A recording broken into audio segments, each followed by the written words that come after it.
amati mbégteeg bànneex di ànd ak yéen ñu tawlu ci 5M TV Sénégal jërë ngeen jëf.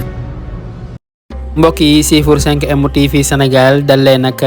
jàmm noppi gi nga xam ne Ousmane Sonko nag daan na koy noppi daan nay jaaxal ñu bëri ci Sénégal yi ginnaaw li nga xam ne rek moo doxoon ci digganteem ak ki nga xam ne rek moo di Mame Mbaye Niang mu di rek coowal 29 milliards yi ba ñu atte woon ko nag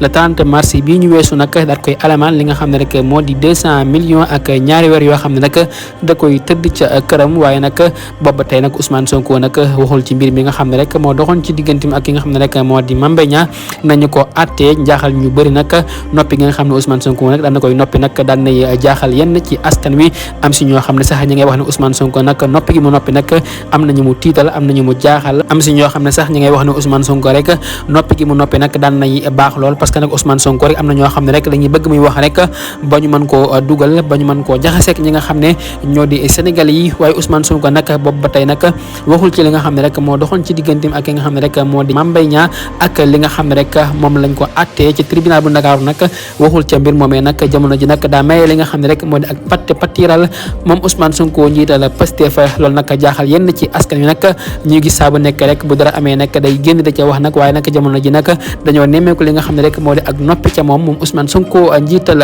Pastef